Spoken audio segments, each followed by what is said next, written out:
Today's guest is English rock singer, guitarist, and songwriter Russ Ballard. We know him as the famous hitmaker for so many of the artists in the 70s and 80s. So many great songs. Ace Frehley's New York Groove, Rainbow Since You've Been Gone, and even America's You Can Do Magic.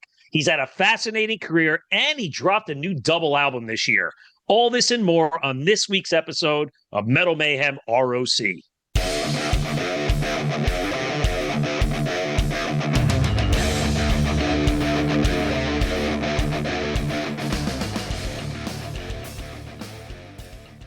Russ, congratulations on the new album, but I was thinking of kind of something fun to open up the discussion. So, of course, you are hands down simply one of the most gifted songwriters in rock and pop history. So what do you think would happen if you, Desmond Child, and Diane Warren formed a songwriter supergroup and were given a project to work on? What would go down?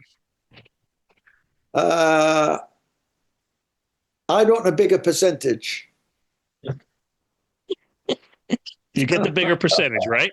Yeah, I'd want the bigger percentage. No, yeah, that would be fascinating, wouldn't it? There might be some arguments, maybe. Do you think we wouldn't get on together? I don't know. That's what. Well, I was thinking of supergroups, right? You could put all these supergroup musicians together, but I'm like, how about the supergroup of songwriters, right? Yeah, that would be fascinating. Yeah. What do you think, though? Maybe we get a reality show in the UK, and maybe somebody like the Stones or U2 comes to you guys and says, "Make an album for us," right? Yeah, that would be good. Yeah, if that's what they want, they've got it. Yeah. Okay. Now, all kidding aside. So, hey, Russ, your breakout came during the time with Argent in the early 70s. FM radio staples like Hold Your Head Up and God Gave Rock and Roll to You. Listen, they put you on the map. But I've always been curious to know, why did you decide to leave the band at the height of their commercial success? Well, it's one of those strange things that at that time, my wife was pregnant, and then she had, and I was finding it difficult to go on the road. I'd been on the road then as a professional guitar player, actually for 9 years, when Hold Your Head Up came out. So it was very difficult. I wanted to be with the family, when the baby was born and stuff. And, you get a tour booked for 3 months or whatever, you don't see the family, and you got a child that's growing, and and you don't see the child and all that. I wanted to be there to see the little changes and stuff. I mean, I was writing a lot, so I thought maybe it was safe to leave the band, because I was getting a few covers and things. So and I was getting some good publishing deals. So I left, but I always missed being on the road, and we stayed together as friends, Argent, the guys in Argent, Bob Henrik, Jim Rodford, Rod and myself, we still stay friends. That's awesome. And I mean, again, you left there and, you moved into basically a solo career, right? But, you've also stated that maybe after your Argent years, you kind of preferred working behind the scenes. Yes, despite maybe you missing the camaraderie on the road. But, it looks like your career took a turn and you became writing and producing over touring and became your focus. Yeah. So was that a conscious choice to sort of forego fame and stay out of the spotlight? No, I took it as it come to be honest. I had the family. I had a girl as well. And as soon as came off the road, but I made an album pretty quickly. Then I made another album called Winning, and I came to the States actually and toured with my own band. Okay. I came, I knew, everything was good at home, and I got some friends together and we toured. We did 5 days at the Bottom Line up your way, and of course, and we went to LA and we did 5 days at the Roxy. And we did a few others. We did some days in San Francisco, a couple of dates in San Francisco. It only lasted about 3 weeks, and that was the only tour. That's the only tour I did in the States after I left Argent. So, but I intended going back on the road. I wanted to do that, but yeah, I thought I could keep making albums and I could keep producing and all that. But I tell you, I got into watching the kids grow, and we became very tight as a family, you know. And, Mm-hmm. and my daughter lives next door to me now. You know, my son's just on the road. He has his studio in my house. Wow. He has his studio, and I have my studio outside. But we're all very, very close together here, which is beautiful. So how are your children are obviously your adult children now? So is are your kids in the industry as well? Yeah, but my son is. My son's in. You know, he's a producer, engineer. He produced this out. Engineered this album. Yeah, for me. I wrote all the songs. Certainly the hits I wrote myself, and we've written tunes together. We had a couple of hits together over here with a couple of bands, but he's a great, he's a great engineer, a great mixer, and he keeps me up to date on how to make records these days. Which is good. That's great. It's a father and son tandem. I love that. Yeah, yeah. I think that's very cool. Yeah, he knows all the latest plugins and everything like that, so he keeps me up to date on them, which is good. Yeah, I mean, it's not just, let's say, the equipment, the hard equipment, the technology, but as you know, how to market yourself in the 21st century with social media and TikTok and Instagram and all those good things. That's what the next generation brings. My kids are younger. I have teenagers, but they always look at me and say, "Hey, Dad, you got to get going with this stuff. Like you're a dinosaur in your own way." Yeah, but yeah, I know. Yeah, it's a funny thing about the great thing about music, though. Even though it is a different kind of situation now. I'm involved with a couple of bands over here, and they're all younger. They, I meet them and they say, "Oh, maybe we could do things together, do some stuff together."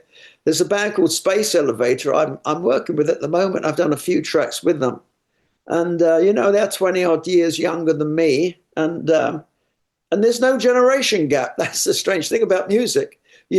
You're talking about the same thing, all the conversations about the same stuff. You go for dinner, and the conversation, there isn't any generation gap. And I think had I been in another occupation, there might have been a generation gap. There usually is, but when you've got a passion that you can talk through with a friend. I've got another band from Liverpool. Actually, I've written some songs with them, and they're called Fugitive, and they've become great friends. I've made some great friends, younger friends.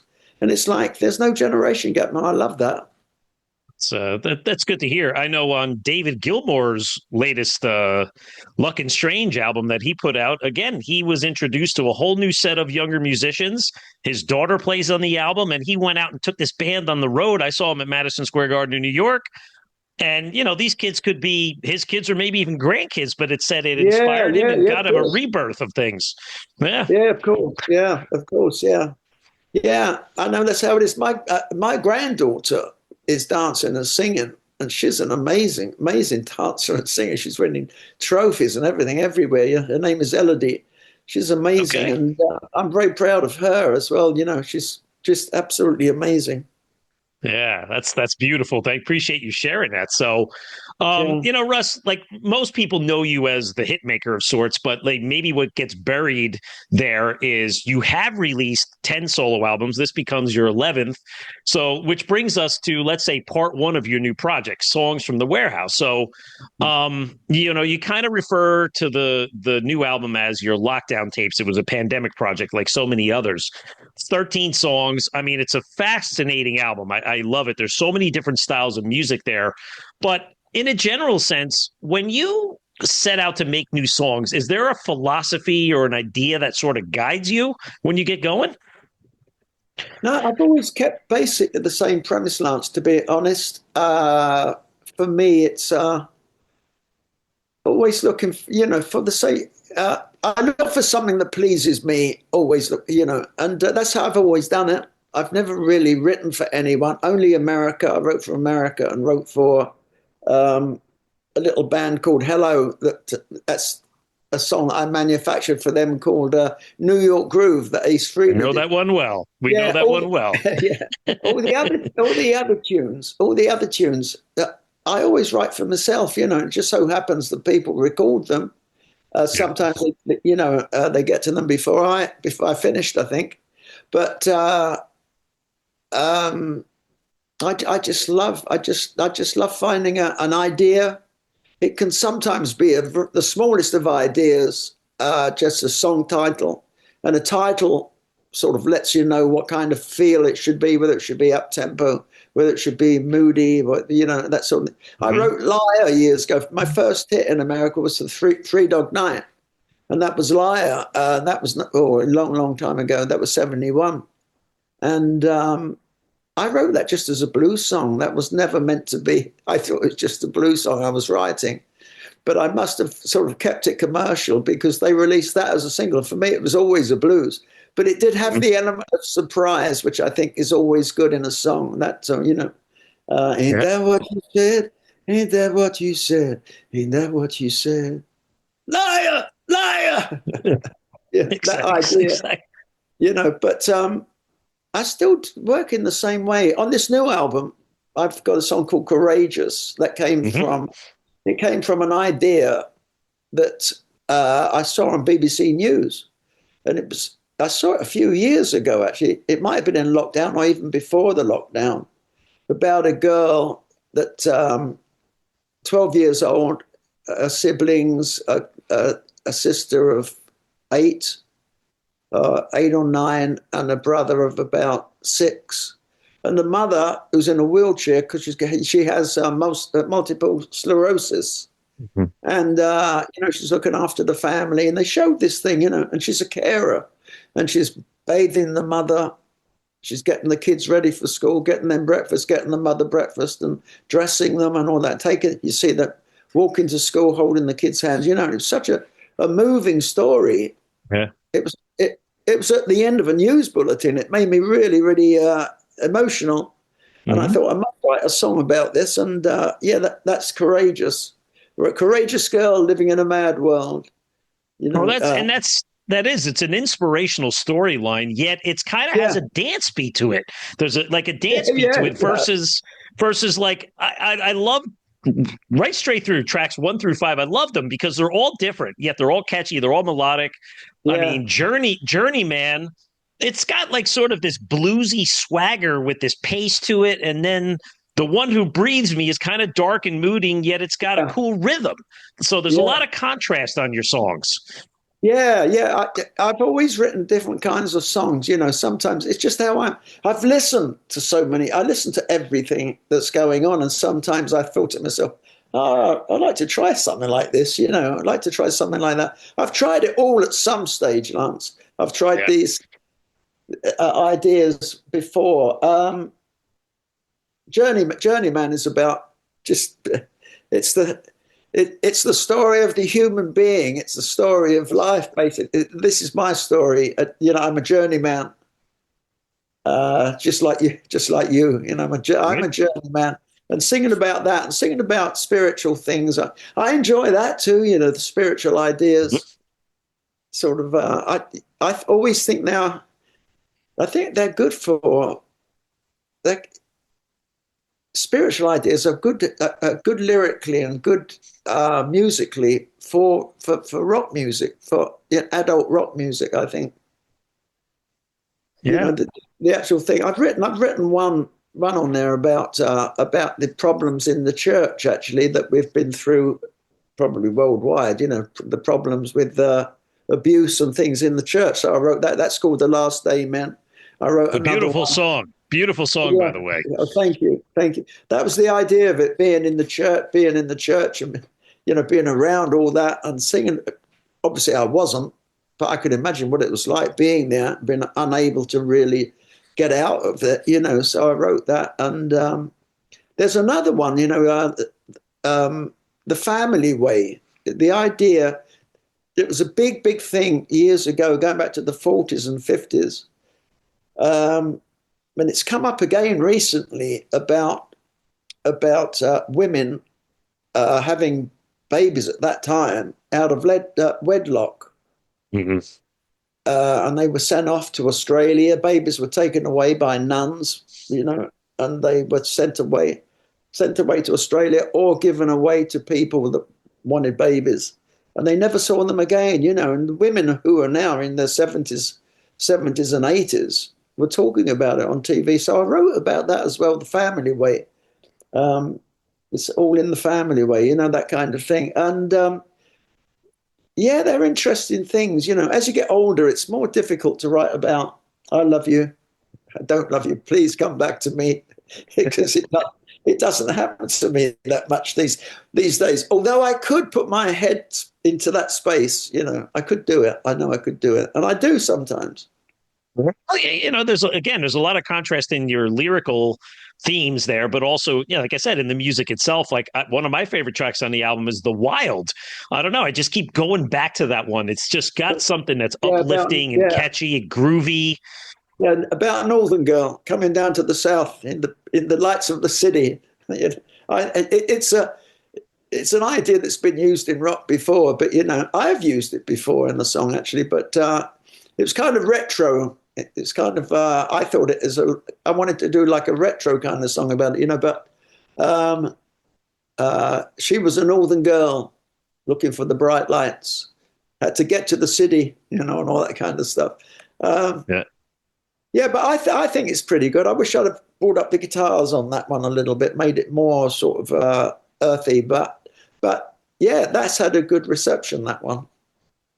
It is a good one. And I must say, like, you're up in your career. You've been doing this for 40, 50 years, but you're singing your ass off, Russ. I mean, you sound great.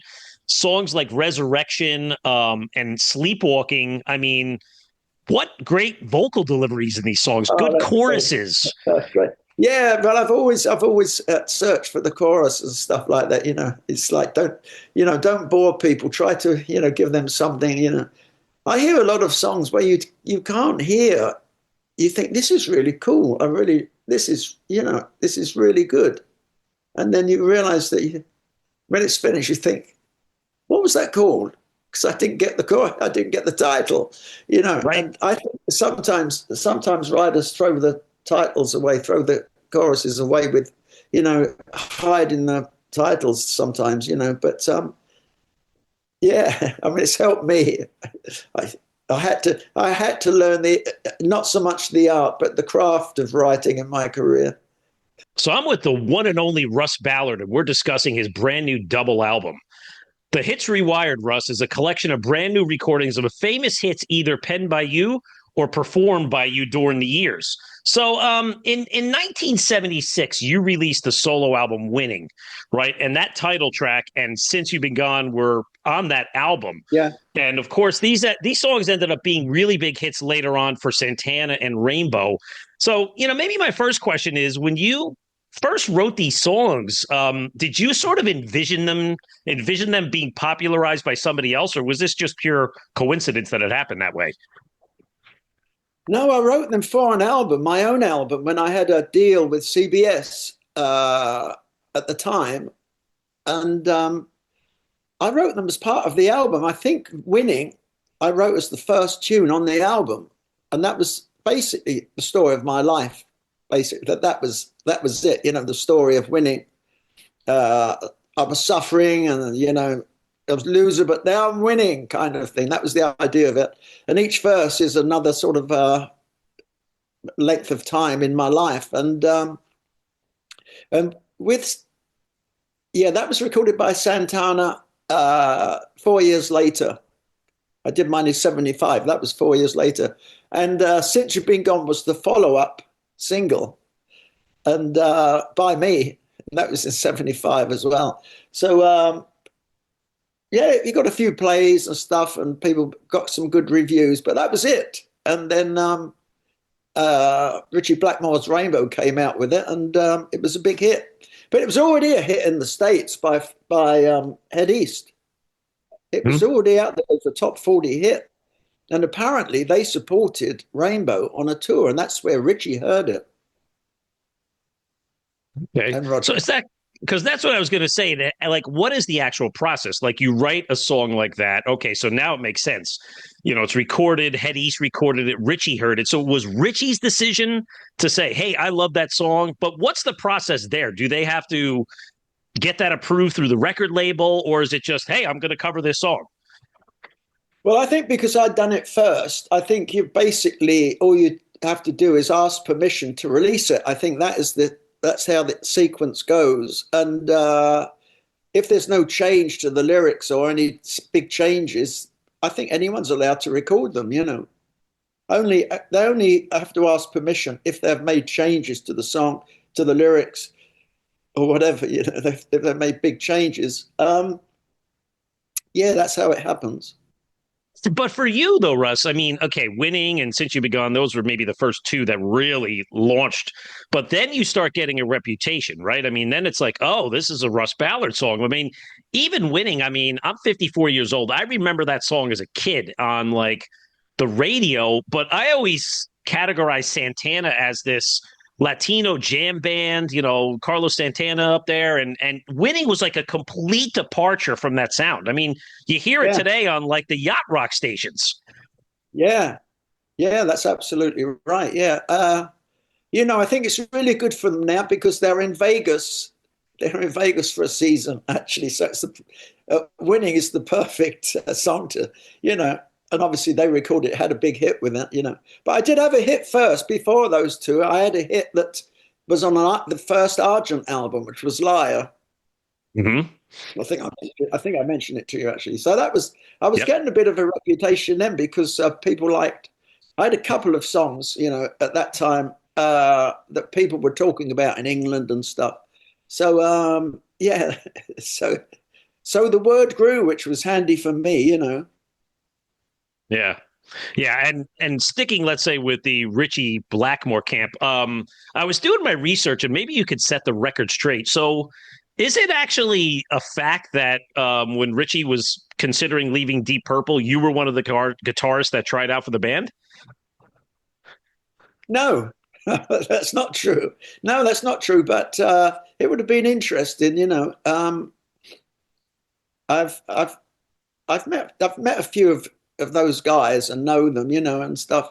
Although I wasn't a friend of Rich's, to be honest, I was, you know, but I saw him about 6 years ago at the O2, and he asked me to go out there and up to London and come on and be a guest, which is what I did, and it was great. I was received very well. I thought it was very nice, you know, and he did say a very nice thing. We were chatting at the sound check and we're having a really good chat together. And then they changed, an hour or so later, or 2 hours later, I was still there, you know, and we were chatting as he was waiting to go on the stage. And he said, I don't do these gigs, these big gigs. So I think there were about 14,000 there. He said, I don't do these gigs so often anymore. He said, you know, and there was a guy standing with us, and he said to this guy, he said, you have to do this. You know, really, if you want to earn kind of big money, we have to go out to do these big gigs. He said, you know, or you have to go out to do these big gigs, or you find a song from this guy, and that was very nice. You know, he was also talking about then the medieval thing that he does, you know, which is much smaller. You know, and you wonder what sort of money they could make there. But he said, you know, he was talking when he said that to me. I said, do you want another song, Richie? He went, like that, you know. I said, rock or medieval? He said, medieval. That was his Blackmore's Night project, which that's really all he does now. He actually just came through this way in New Jersey and New York about 2 weeks ago. What sort of places does he play there? There's small theaters, like maybe 800 to 1,000 seats. Good. Oh, that's good. You know, that's nice. I did see the show about 10 years ago. It's good, but you have to have an appreciation for that kind of music, and which again, it's cool, but you got to put yourself in the mindset that yes, Richie's up there playing, but he might not get his Fender Stratocaster out till maybe later in the show and jam out a little bit. But you know, that's what he likes to do with his wife, and hey, all the power to him, right? Oh yeah. I mean, he's done so much in his life. Do you want to do that all your life, or do you want to, make some changes? Yeah. Because, Russ, you also, I mean, another song that was yours was I Surrender, which again, these were, since you've been gone on I Surrender, these were songs that Richie was looking to, let's say, commercialize the band, especially in the States, right? Yeah. And that was yet another song. Joel Turner came. Joel Turner's a fellow New Jersey guy like me. And that was another one that put him on that map to commercial success. And then you've also continued sort of your long-standing relationship with Graham Bonnet. And I was kind of looking through your library of songs, and songs like SOS, Mirror Lies, Living in Suspicion. Yeah. So what's your working relationship like with Graham these days? It's a relationship by phone. Actually. Okay. I did go to see him. I went to see him about 8 years ago when he was in London, and it's the first time I'm seeing him actually do a live gig, to be honest. But he was very nice. He's a good guy. I actually went to some of his recordings when he made his first album, and from then on we hit it off. And he gets in touch with me. Have you got any songs? And I did say to him, what kind of thing are you looking for? He said, oh, something progressive, something like Queen, something like that. I said, I've tried to write you something in 3 parts, which I did do. And it could have been a better demo, actually. But I think the song I gave him was quite good. It was called I can't remember the name of the song, actually, but it was very Queen-like, Well, it's very much like Argent would have done years ago, yeah. Yeah. Well, Graham Bonnet's actually playing a show by me in 2 weeks, and we have a sort of a friendly business relationship with him and his wife Beth. So if we get a chance to see them, I'm going to make sure absolutely. Give them my love and tell them, ask them if they want another song. I've got absolutely. Metal Mayhem ROC can be the conduit for new Metal music Mayhem. Between right. Exactly. So, now, Russ, speaking of Argent, I mean, God Gave Rock and Roll to You was what's unique about this one. It was a hit twice, right? It was a hit with Argent, and then Kiss takes the song, I don't know, 30 years later, and it's kind of become sort of this anthem across generations. So what does that song mean to you personally, like kind of the message behind it? Yeah, it's pretty special, I think it's when you're doing it, you're just writing another song and you're writing lyrics. You have a tune and you're writing lyrics to the tune. You're finding chords and you're finding lyrics as you're finding chords and things. I usually do this stuff on the piano. And when you don't really analyze it, you put it out there, and now I can analyze it more than I could all those years ago, when I was with Argent. It's probably everything I am, I think. When I analyze it now, my mother, I wasn't particularly religious. And I'm not particularly sort of religious now, because I did look up religious, the actual, the word, what it meant. And it says in one of the dictionaries, it said a particular system of religion, which I never followed anything like that. But my mother did. Mm-hmm. My mother was sort of she could have been in the Bible, actually. Or she could have been burned at the stake 300 years ago, I think, my mother. She was amazing, And she used to say things like, oh, God gave him that. Oh, God gave her that. That's God-given. That's God-given. She used to say it a lot, and I think that's one of the things that stayed in my mind. Sit at the piano and start thinking about things that people say. And I thought, this is a great title for a song. God Gave Rock and Roll to You. It's a bit of a statement, But it allowed me. I wrote different lyrics to the first verse. I wrote the 3 verses to the song. You could say 4 verses. And Kiss changed the first verse, and they made it more rock and roll. They were talking about guitars, getting on the stage, doing the thing and all that, which is probably definitely more rock and roll than what I was saying, because it had God in the title and stuff. I wanted to make it more kind of spiritual. So I started off with, love your friend and love your neighbor, love your life and love your labor. It's never too late to change your mind. Don't step on snails, don't climb in trees. Love Cliff Richard, but please. That was meant to be a gag. Please don't tease. Cliff Richard had recorded a song called Please Don't Tease. So that was meant to be a gag. Love Cliff Richard, but please don't tease. And that was just something for the kids would have known that song many years before I wrote that song. And the rest of the verses are the same as Kiss sang. They say, it was the same version. And they got the tempo absolutely spot on, For me, the tempo was really, really good. I thought Argent's was a little bit slow, but they took it they wanted it that slow, or the other guys. But yeah, it's fun anyway, writing songs, And it's fun watching a song. It's fun watching a song take on its own life after, Well, let's talk about that. Life. I mean, how about New York Groove? I mean, we talked a little bit about it yesterday, but Ace Frehley, let's be honest, right? Ace Frehley, when that album was released, the 1978 Kiss solo albums, I was a little boy, but I remember the news behind that. It was like, what? It's not one, it's 4 albums all in the same day.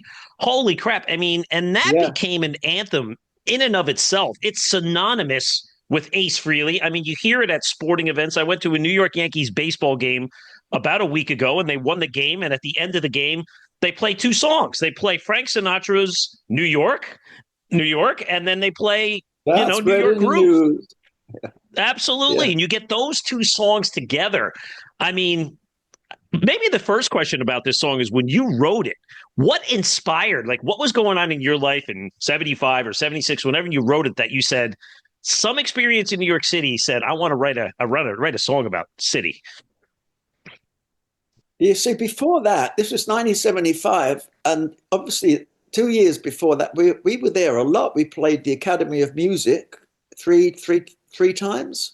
We'd played that 3 or 4 times, and we'd played other places in New York and stuff. And we used to go to Max's Kansas City and all those things we used to do after the show and whatever. We used to do all that stuff. And then I came out of the band, and I was sitting at home most of the time writing songs, writing tunes. But my brother used to play in a function band. And I often used to play with him, either on the drums or play the guitar. But he used to play, and he used to do things like, start spreading the news, da, da, da, da, da. He used to play all this stuff, which is fun to play.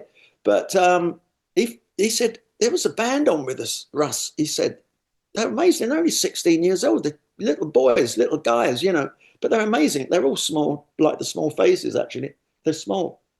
And he said, you ought to get involved with them, get involved with the writing a song, producing them. So I got their address and went to see them, and they were up for this. And we already had Hold Your Head Up out at this time. And I walked into their house.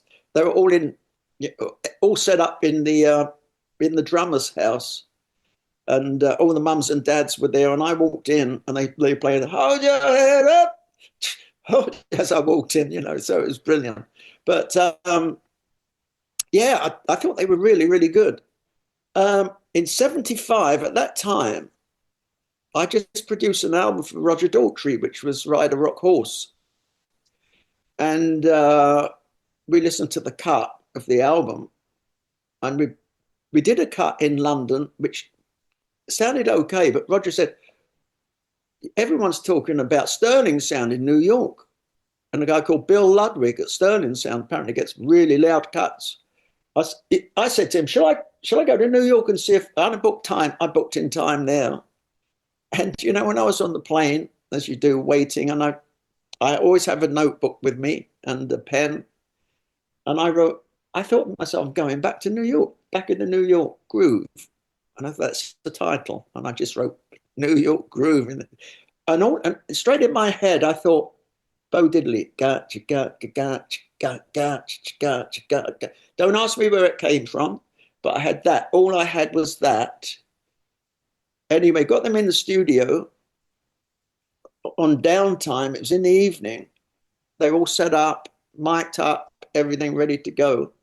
Had no song. All I had was a title, a key, E, and a super vamper harp. and their version had a harp, which I played. And I said to the guys, okay, play this, dash, dash, dash, E, dash, dash, dash, dash, dash, dash. They'd already stamped this in. Played to it, you know. They stamped on the trestle table. And I said, E, been a year since I was here. I wrote it down. E, on the street, I'm just passing. B, time and way. A, to the left. That's how it was written. It was obviously, it wasn't that quick, but it wasn't much longer actually to write the thing and to compose the thing. Well, we got to the on the street, I'm just passing. To the left and to the right, the town of stone grows to the sky, and it's out of sight in a fading light. And I thought, where do I go from here? It's got to have a pre-chorus. And I went, the first rap, I went, here I am again in the city. Dun, dun, dun, dun, dun, dun, dun. And that happened just like that. But I thought about the movie, Fistful of Dollars. With a fistful of dollars, and baby, you better be back. I'm back. You know, we did this, you know. So, and it, like, I guess to write it, to put it down, to finish it, took 2 hours. Look at it almost 50 years later, what that song still stands for. Russ, that's awesome stories. But I'm always curious, have you ever had a chance to talk to Ace Frehley about this? Maybe, you know, I always think, you know, Kiss and Gene and Paul in that camp, they're always fighting each other. They're always bickering over money. I'm sure that must have burned Gene Simmons up, knowing that Ace Frehley's solo album was more successful than his. And that was pretty much because of your song. I did wonder that myself, actually, strangely enough. I was wondering when those 4 albums came out, I was wondering about that, you know, because it's not good. That's not good. That's not good to have one bigger than the other. Anyway, it goes to show there's no payola there. Otherwise, they'd all been in the charts together, wouldn't they? You know, I've never spoken to the guys. Oh. Can you believe that? Wow. Even though we did a couple of shows together. And I think probably their first show in New York, maybe not, or not, because we were on it. And I didn't know they were wearing makeup or whatever. All I saw at the sound check was this logo at the back of the, at the back of the auditorium with Kiss on it. You know, it's going on and off, and like these sort of the drum rostrum sort of moving around. And I thought this is going to be interesting. But they looked just like normal guys at the sound check. In the evening, they came down and they stood like 7 feet tall, and it looked so effective. You know, I thought they were good. I thought they were really, really cool.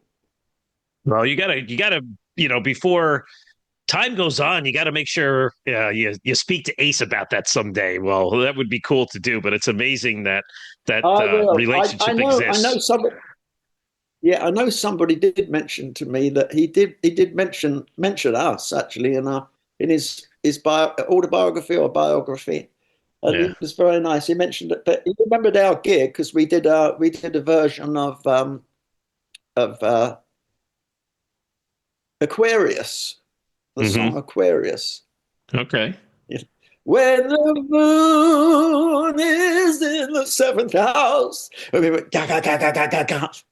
Da, da, da, da, da. We did it like that, you know, a bit like Vanilla Fudge, you know, that kind of thing. But it was fun. It's fun, you know. If it's not fun, you shouldn't be doing it, you know. So it was great. Yeah. But I'd like to meet the guy and sit down and have dinner with him one day, you know. Yeah, that would be great. I mean, you know, he also took your song Into the Night. That was a hit for him per se when he came out with Frehley's Comet. That was like his return as a solo artist in the late 80s. And that was an MTV. Let's be honest, that was an MTV video. You also work with Peter Criss on his 1982 solo album, Let Me Rock You, and Some Kind of Hurricane. So there's all kinds of relations with you and Kiss. Yeah. I know. You know, I have the same spirit. I don't have any makeup. I don't have the same makeup or whatever, you know. And I love them. I love the whole spirit of that thing, you know. And they deserve everything they have, to be honest. Yeah. So touching on Roger Daltrey again. So Russ, this is a kind of a cool little thing. When I was preparing for our discussion, I was thinking back and I'm listening to your new album and I'm going, Free Me? Is that song Free Me? And I went back to when I was 10 years old in 1980 and MTV first hit the TV. Yeah. And that was one of the first videos that was constantly on airplay. I could remember it, 40 something years ago. And then to look and go, oh my effing God, Russ wrote that song too. But you've done a lot of work with Roger. One of my favorite albums of his that I think I got into Roger Daltrey before the Who was the Under the Raging Moon album from '85. There was like, Breaking Down Paradise you wrote, but what? Maybe in a general sense, how does it make you feel hearing this legendary singer interpret your work? Well, I got used to it now because we worked a lot together. He recorded 8 of my songs, but I toured with him. I toured with him in 85 for Raging Moon. He phoned me and said, "Russ, I'm thinking about doing a solo, doing a tour." He said, "Will you come with me?" And I said, "Yeah." He said, "Well, if you don't do it, I ain't going to do it," which I thought was really nice. That's what he said to me at the time.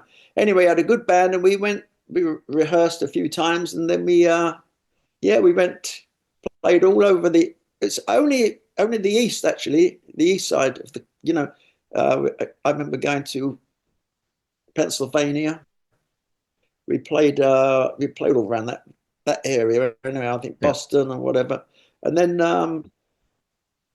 then we ended up in the Gardens, actually, just a free solo gig, and I think it was sold out. But he said, "Do your own songs as well." So I was doing my own songs. I did a couple of songs, and he said, "It helps me out, But we did that song. We did that to Free Me. And I watched him every night. He said, "This is a killer. This is a killer." He used to say, "This is a killer trying to do this." And I used to watch him get this lung full of air and scream, "This Free Me," And it was brilliant. But we've been very good friends. And then I was with him for 12 years in the Teenage Cancer.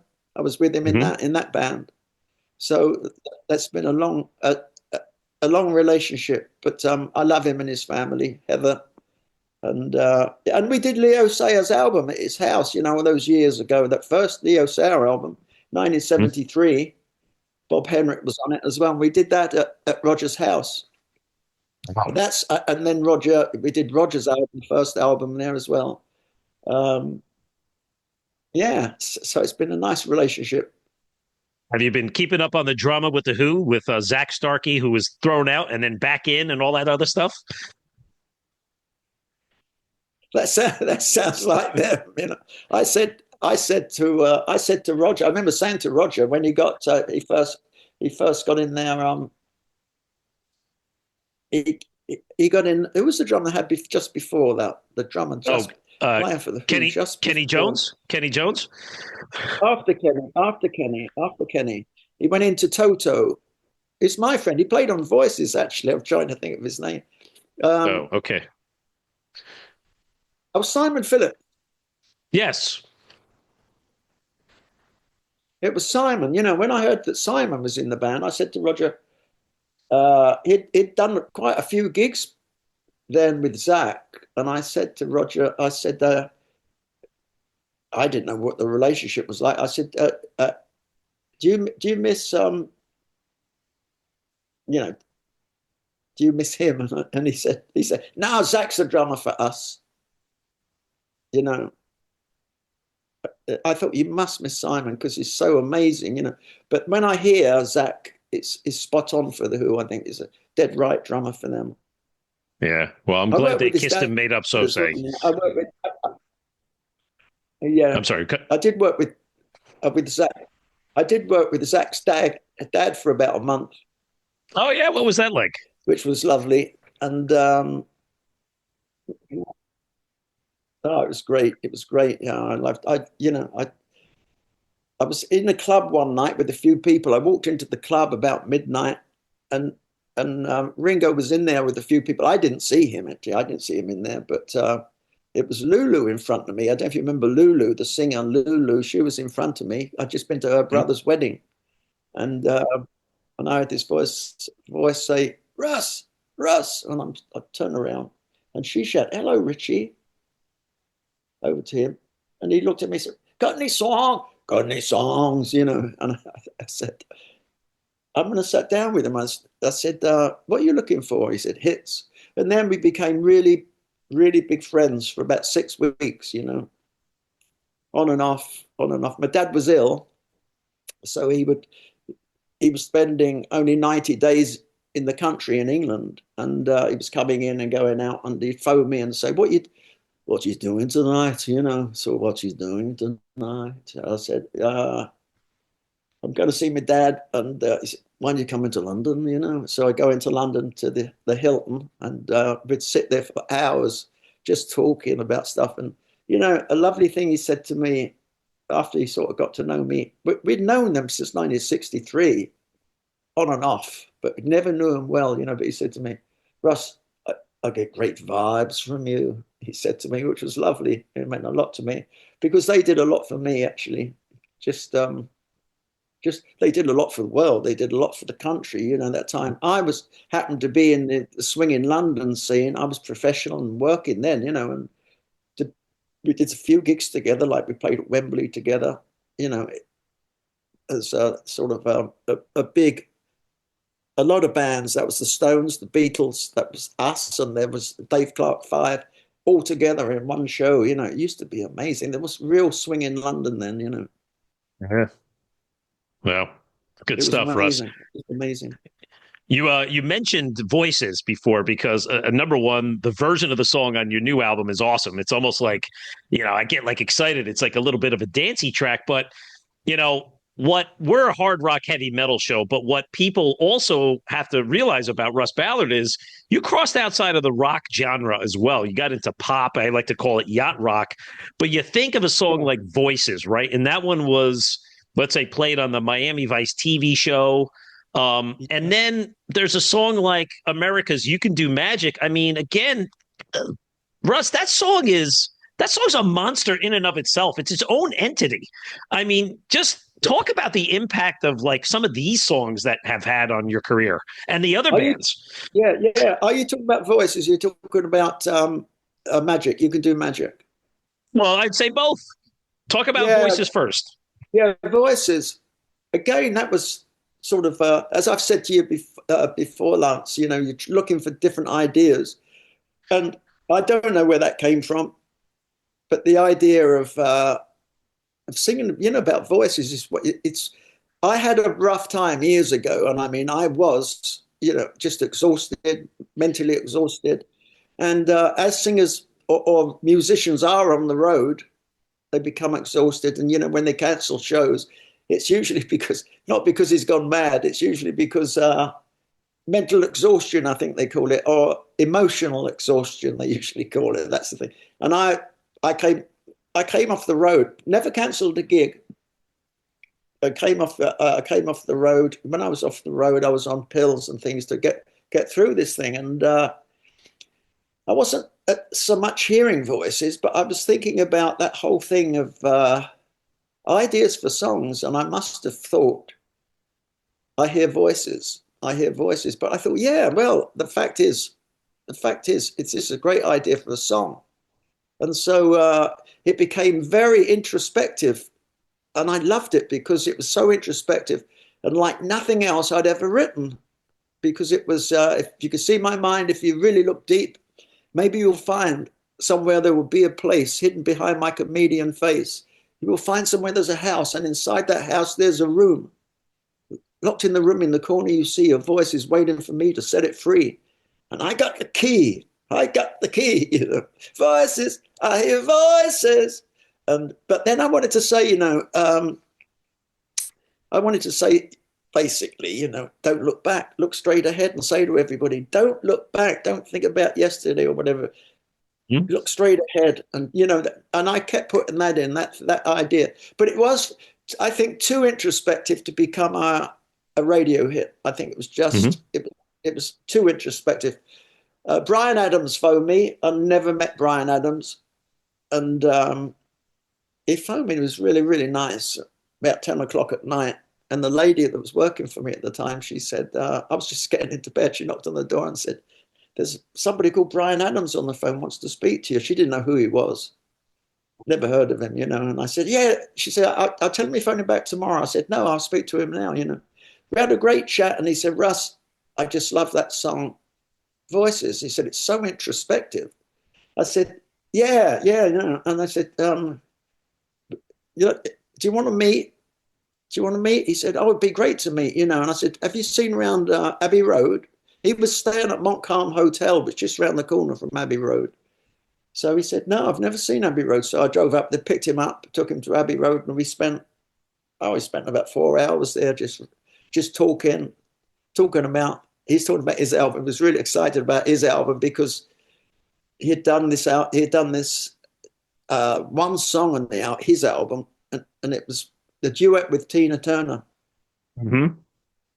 And that was it might be love. It's only love. I think it was. It's only love. That was the song. And they were so excited, I could tell, because he knew. He said, my album's just been released. I said, oh, that's brilliant. You've got another album out. He said, yeah, and it's shipped. I don't know, something like 2 million or something. It shipped, He was so excited, and I could tell he was excited. And it was nice. I enjoyed his company. But he wanted me to write something for Tina. This is why we got together, really. He said, would you write something for Tina? And I said, what, do you want to write together? He went, no, I'm going on the road. He said, but I want you to write something, like Voices, something that's introspective, or something like that. And I'm going on the road. He said, I'd like to produce it. So that was that. But I did send a song, and I never heard any more, actually. Okay. But that was bad, Wow. Yeah. Wow. Now, what about You Can Do Magic? Because number one, your version of the new album was great. I mean, I love the song already, but it's a great version. Tell us about that one. Well, it happened. The song actually happened from their A&R manager at the record company in LA in 1980. He got in touch with me and asked me if I would write something. Can you write a couple of tunes for America? And I said straight away, yes. And there's only 2 songs I've written for anyone else. All the others were written for me, but You Could Do Magic was written for them. And I had studied every tune, every single they'd ever released. I listened to the music and the feel of it. And I thought, if they could go back, if you ask people, do you know America, the band America? Yeah, they say, yeah. What song do you remember? And they'd all say, da da da da da da da da da da da. Went for the desert on a horseman. Da da da da. It's very hypnotic. And I thought, if I could forget about the others, if I could just tap into that, and them singing something hypnotic, the public would love it. And they did, funnily enough. And I put everything down at Abbey Road. I put a Linn drum down first of all. Just a Linn drum, a computer. Put down the keyboard, a Rhodes keyboard, then a bass, then guitar, strumming guitars, stereo guitars, then effects guitars, all this stuff going behind. They brought the boys in, and that was it. I did 2 songs with them at the time, actually. What was the other one? Yeah, well, it was Jody, even the wind says your name, girl. Then they say that, don't you know, Jody, da da da da da da da da da. I can't remember. So, in the days when we've been living together, oh, should last forever, Jody. I'm crying, I'm begging now. It's very much a ballad, Yeah. I couldn't remember what the words. It was years ago. Russ, I'm always curious. Like, again, you've got so many of your songs out there in the stratosphere. How does the royalty payment process work? I mean, is it like, literally just like checks coming in? Do you have like 17 bank accounts and a massive mailbox, and you're just literally going out to the post office? You got a stack of mail, and you just sign in check after check? I don't have so many bank accounts.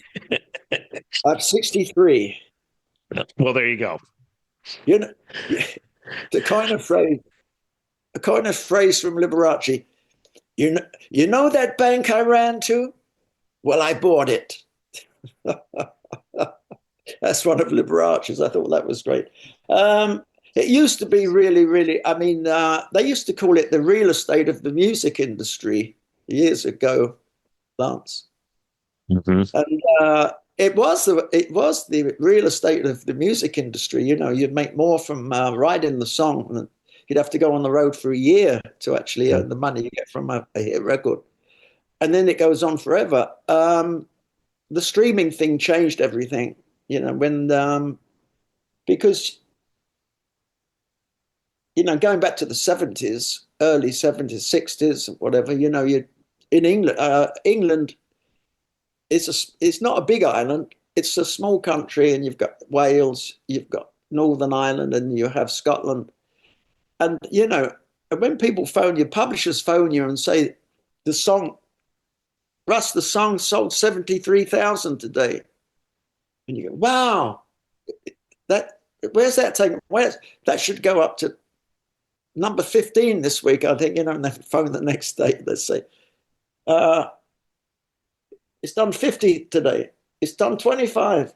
It's done 60. And this would go on for 3 weeks, you know, and every time it got a play, like Top of the Pops, which was just one TV, had like 18 million, but it doesn't sound a lot to America, but we had 18 million viewers watching Top of the Pops. And that would be, you'd get £200 for one play.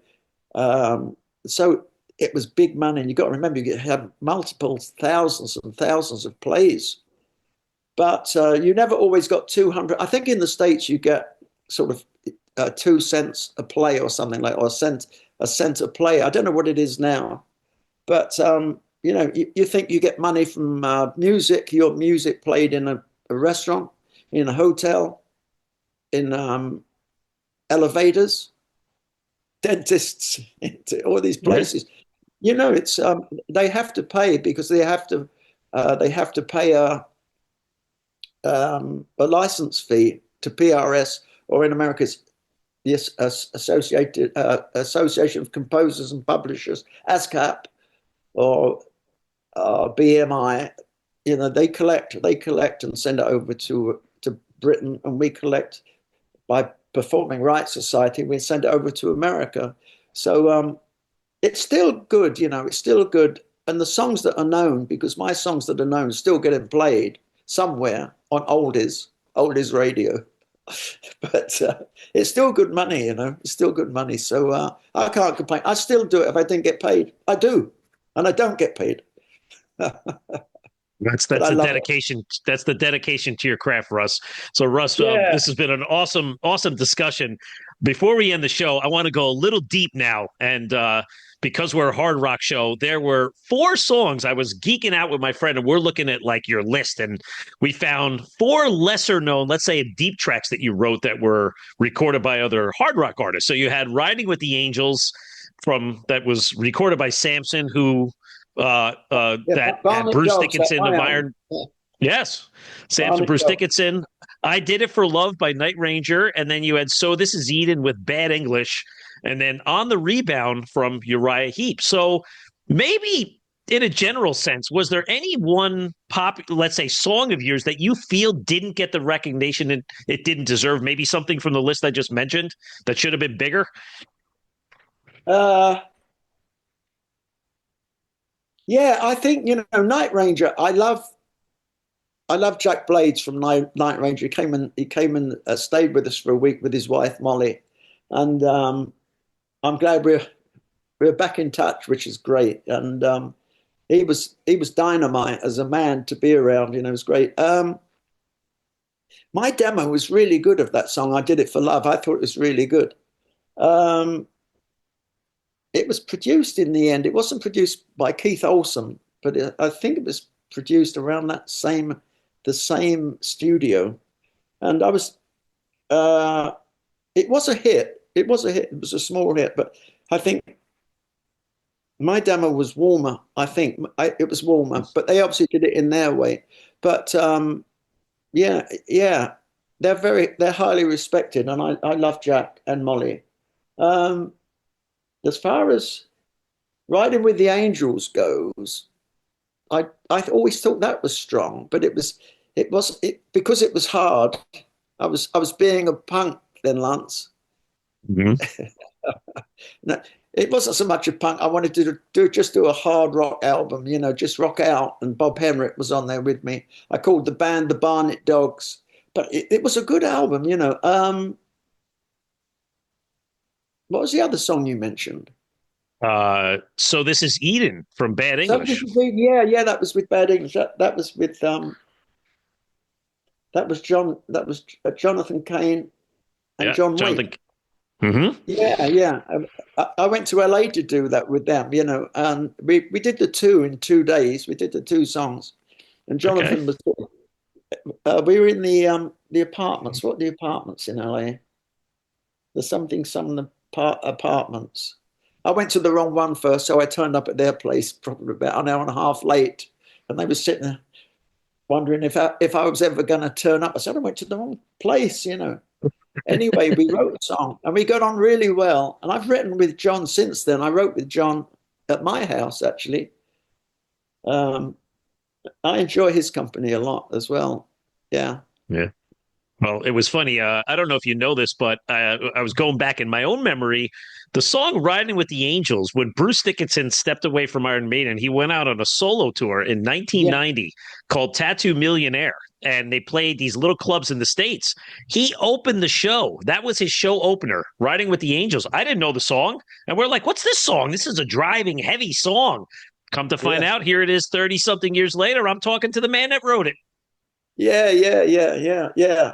But there were some good songs on there. There was another song. That was a good album. I think that was a good album of its kind. That was a really good album, I think. I had a hit with that, actually, believe it or not. I had a hit. That was on the rebound, on the rebound. I was still singing like that. In fact, Uriah Heep covered it, and they did a really good version of it. Mine was pretty good, but I was putting on this voice to sort of make it sound a little weird, if possible, And but that's one of the songs I did with Ringo.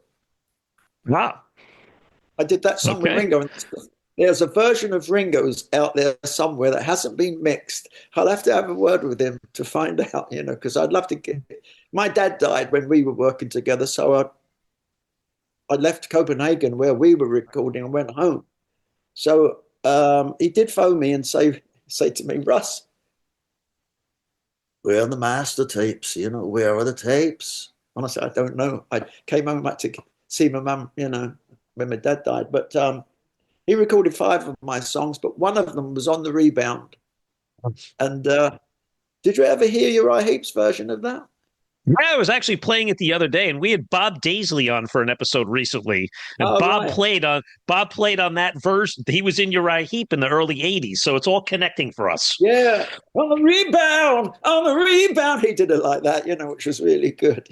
But it's all good, Lance. It's all good. Everything is good. It's good to be here, and it's good to be having my fingers working, and and I run every day. I have my trainer today, and I'm going on a tour of Germany. How bad? How bad is that? It's brilliant, isn't it? I'm so lucky. It's awesome. You are very fortunate. We're fortunate to be able to speak to you and keep you going and all of that other stuff. So before I let you go, what are your plans for 2025? I mean, you're going to promote this new album. What's the rest of the year looking like in the future? Yeah. Well, at the moment, I'm just focusing. It's like when football teams say we're just focusing on the next game. We're not looking any further forward. I'm just focusing on this tour that's coming up. I'm hoping there's going to be some more stuff going on. I think I did mention it to you. There's going to be a British tour. There was going to be a British tour that was cancelled because one of my musicians got to have an operation and one thing and another. So that's cancelled for England. But I'm going to do more. I'm going to do more. I always do a show, you know. I always do a show every year. I do a show in Portugal for my friend. I've got a great friend that promotes out there, you know, and I call him he calls me his new father, and he's my new son. And awesome. He's got a great family, you know, and it's the best show you could ever, at the casino in Estoril. And he always makes this incredible show. And the day before we get there, and he has a party for us, and it's magic, you know, it's magic. And his name's Emmanuel. And I hope he hears this, because they're an amazing family. If you're there, Emmanuel, lots of love. Oh, that's good. Well, we wish you the best of luck this year. So for more information on Russ Ballard, head over to russballardmusic.com for all of his information and links to his socials. So, Rush, I really appreciate your time this morning and yesterday. This has been a unique one. So for my guest, Russ Ballard, I'm Metal Walt, and this is Metal Mayhem ROC.